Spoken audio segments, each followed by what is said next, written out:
waaw alors en tant que citoyen sénégalais en tant que soldat u Maulana Cheikh Ibrahim Baye Niass xam nga nekk ay jeunes musulmans xam nga di ndamoo di tiitaro di sago Maulana Cheikh Ibrahim Baye Niass mu defal ñu lu nekk si suñu dund xam nga vraiment mu nekk koo xamante ne nii moom la ñuy dund xam nga à travers lépp lu ñuy def ñun suñu lépp ñun xoola ñu xam dëgg xam nañ ñun suñu lépp ay soldats u Baye Niass nañ Baye Niass nañuy dund xam nga di ko nooy noonu la demee quoi alors Iba Der Thiam loolu noonu mu def may la sum waay nekk na lu ñu naqadi trop xam nga Iba Der Thiam yow fenkat nga est-ce que ay dégg c'est-à-dire man Sénégal man ay Iba Der Thiam xam nga ay Abdou Diouf yooyu noonu xam nga ñu genre yooyu ñoom ñooy kaña Sénégal yi quoi dafa luñ dara Sénégal may la sum waay est-ce que ay dégg noonu la demee te Iba Der Thiam may la sum waay xoola ay Abdou Diouf sax dégg naa may la sum waay xoola ay naafeq ak fenkat xoola nañ koy seedeel est-ce que ay dégg mag yooyu noonu baaxuñu si société bi ay poson nañ si société bi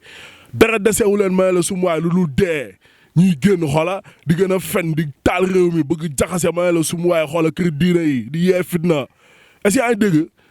noonu la demee ay poson nañ baaxuñu sant yàlla te Iba Der Thiam xoola place am instant bii nii xoola kaso bi la ndax instant lu mu def nii c'est dangereux pour la société day yee fitna est-ce que ay dégg parce que li mu wax noonu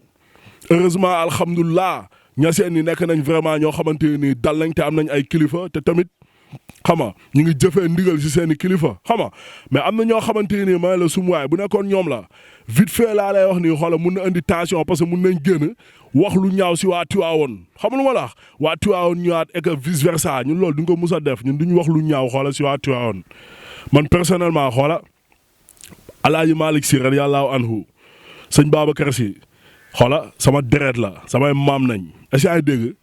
voilà ma xoola ma bokkee ak ñoom xoola si yaay est-ce que ay dégg Tiwaawoon xoola dëkk naa fa suñ kër famille ba léegi mu ngi fa Taysiir Xilaasu Zahab maj mu sëñ Babacar téere xoola yi nga xamante ni nii xoola mag yu baax yi bind nañ ko xoola muy Alaaji Malick sëñ Babacar Sy xoola Cheikh Alaaji Abdou Aziz Sy Dabakh téere yëpp jàng naa ko ma dama daan woy daayra est-ce que ay dégg voilà man du ma mus a génn di wax lu ñaaw si xoola si waa Tiwaawoon leen kër diine yi mais dafa fekk ni boo nee yow historien nga di nettali histoire da nga koy teg ci yoon xam nga lu ma la wax mais bul génn di sos di fen xam nga lu ma la wax loo xamante ni may la sum waaye xoola du dëgg te jegewul dëgg saa yi fii xoola loo leen fi wax xoola mu nekk dëgg xoola ñëpp a koy nangu voilà ñu réunis te xoola dëgg nañuy dund est-ce que ay dëgg à la base na xoola ñun xam nañ lépp Maulana Cheikh Ibrahim Baye Niass Cheikh al Islam borom faydu ki nga xamante ne nii xoola faydu si boppam xoola pour àdduna la est-ce que ay dëgg voilà saaxibul fayda nga xamante ne nii xoola faydoom boobu noonu xoola faydu boo koy tekki xoola si baatu wolof xoola wala français France boo koy tekki si français mooy inondation est-ce que ay dégg mi ngi mel ni robinet boo tijji ndox bi di ball kenn xamul xoola fu ndox bi jëm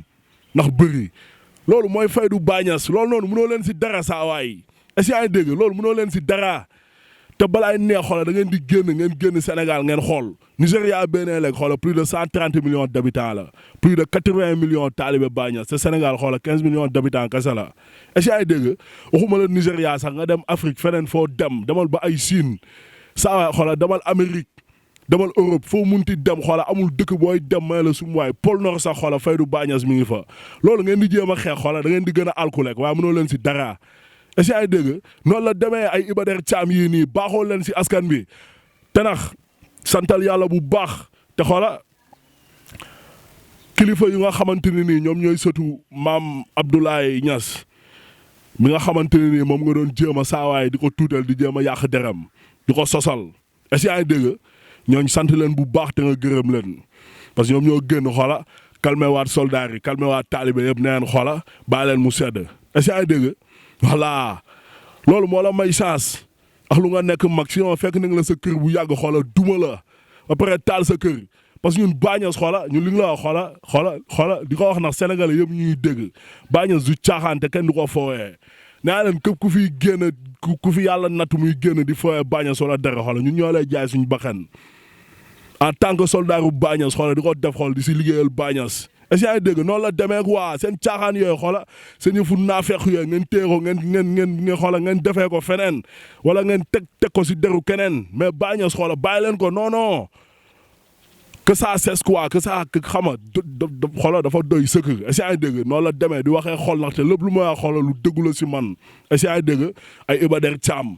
may la sum waay sa livre boobu noonu nag xoola di wax ak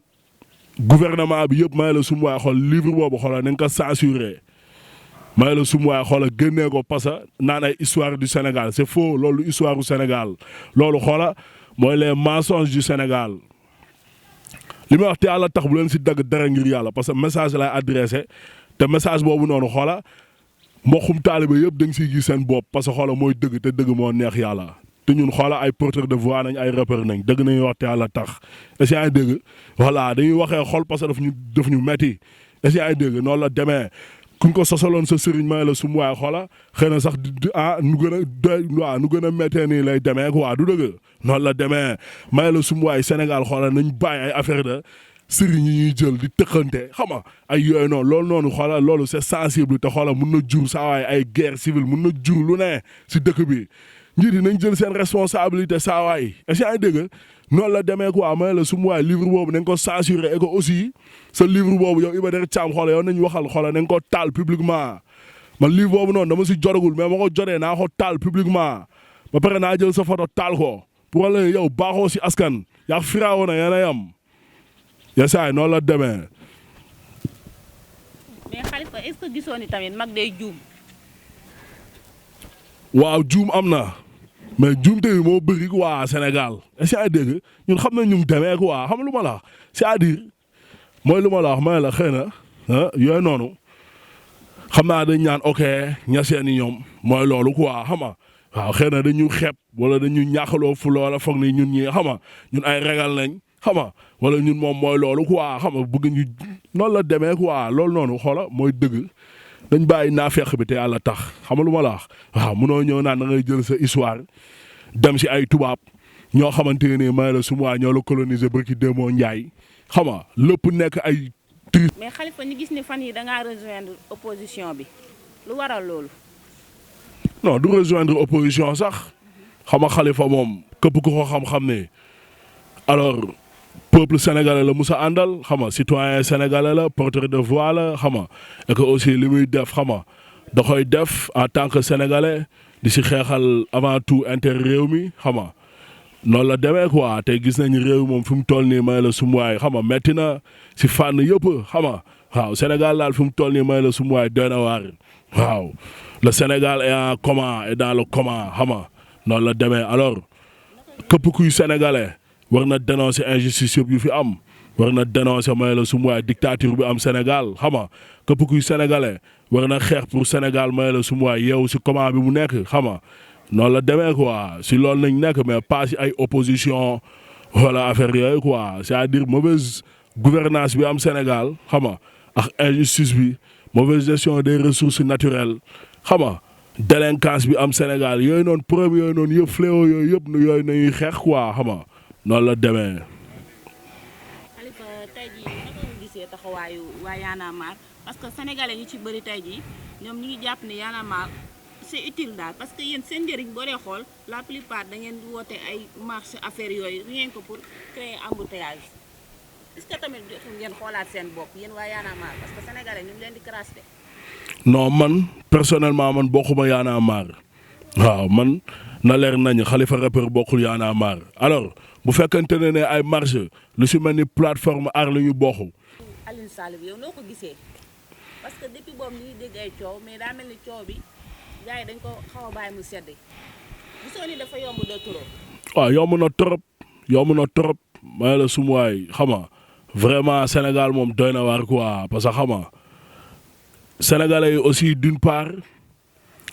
mun naa ne ñoom la parce que avant sax campagne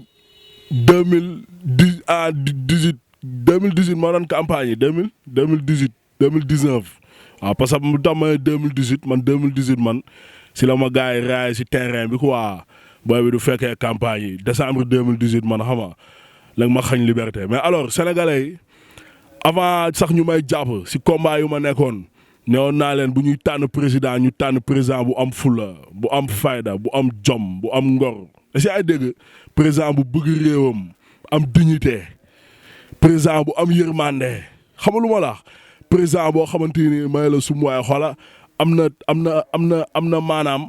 na maanaam xaw ma na laa ko tubaab nu ngi koy charisme est-ce que ay dégg charisme maanaam si ay niveau international si ay ndogal yu am côté international xam nga lu ma la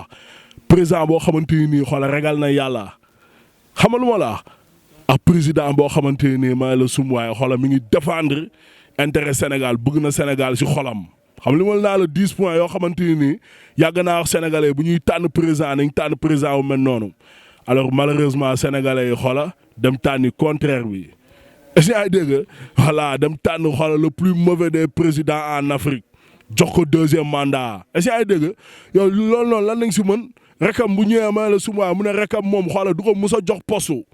xam lu ma la mu dem fal ko may la sumuwaay CDC caisse de dépôt et de consignation xam lu ma la ba pare ñëwaat rekam def scandale mi ne fës si àdduna bi ñëpp gis ko xam lu ma la dëkkum lëmb askan bi ñëpp taxaw naan kaa suñu 400000 ñu ñàkk jom ŋaanguñu si yéeyuñu si yàbbiwuñu si xam lu ma la Sénégal tamit mooy loolu ñoom dañuy gaaw a fàtte quoi xam nga loolu ay problème mu sénégalais. sénégalais yi si am nañ si part de responsabilité noonu la demee parce que ar li ñu booxu mi ngi sosu si coow loolu noonu te ar li ñu booxu bi muy doog a sosu ñu si doon gis suñu bopp en tant que sénégalais doon dem seeni manifestation sénégalais yëpp dañu waroon génn xoolal jamono yooyu noonu ñu teg pression si nguur gi may la sum waay ñu jëlaat contrat yi négocier waat ko pour intérêt Sénégal après xaalis bi ñu luubal xoolal ñu delloowaat ko Sénégal loolu moo yoon mais malheureusement les sénégalais ont été beaucoup très passifs xam nga. sénégalais dañuy ragal wax parce que dañoo toll jamono joo xam ne soo waxee tuuti ñu jël si la yóbbu sànq maa ngi la dégg sa biir wax yaa ngi wax affaire liberté. tey jii gis nañ ne Khalifa Sall depuis boobu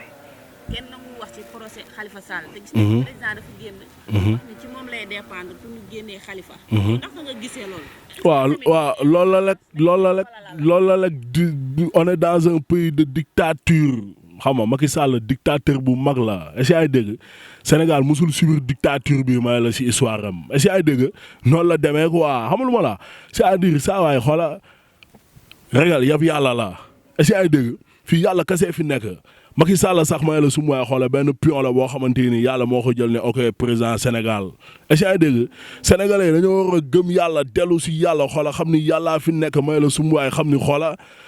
fii xoola yàlla kese fii dogal xam ni xoola doomu aadama mënu la xañ dara ñun Macky Sall bu ñuy jéem a xañ bu ñu xañee ba xañ xoola xëy na liberté la ñuy jéem a xañ te bu ñu nekkee si kaso bi sax xoola du ñàkk liberté parce que ñun yàlla si yàlla nañ basé wu si yàlla nañ doylu est-ce que ay dégg noonu la demee quoi sénégalais nañuy génn may la dëkk bu amul xeex amul si àdduna bi pays développé yi sax may la sum waa ay États-Unis xoola ndaw yi dañuy génn xoola di xeex di kaas seen i ak ak seen yelleef loolu mooy dund doomu aadama loolu par force la maam yow da ngay liggéey loo xamante ni nii day mel ni doo mës a dee ngay jaamu yàlla mel ni suba ngay dee est-ce que ay dégg sénégalais ñoo war a bàyyi bëgg lu yomb te yàlla tax loolu mooy yoon quoi waaw. journaliste Adama Gueye bu waxee par exemple ñëpp xam ko que ni instant bi nii dañ ko téye nii mais est-ce que tamit yeneen sénégalais dinañ am fit pour génn comme fekkee état bi bàyyiwul journaliste pour mu wax. def waaw du gis nga ñi war a wax sax xam nga dañuy wax may la sumuwaay ñu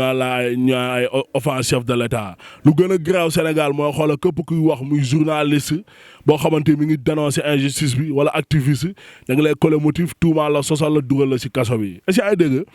ñun de saa waay xoola ñun xaa ngeen rey ñu lekk mais boo ñu doon tëj may la sumuwaay duñ mës a bàyyi mu sedd yaa la ñun xoola xeex bu ñuy xeexal Sénégal suñu baxen nañ si teg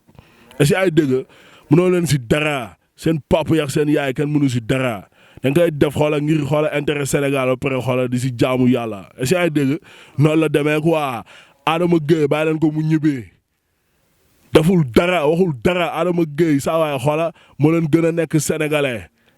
est-ce que ay dégg moo leen gën a nekk patriote moo leen gën a bëgg may la sum waay xoola intérêt Sénégal est-ce que ay dégg Adama Gueye moo leen gën a nekk intellectuel kàngam la kooku dem leen ngeen laaj Abdoulaye Wade kan mooy Adama Gueye est-ce que ay dégg noonu la demee jaay doole bi dafa doy Khalifa Sall nañ ko bàyyi mu ñibbi sàcc yu mag yi ay Mame Mbaye Niang fàtte yu leen de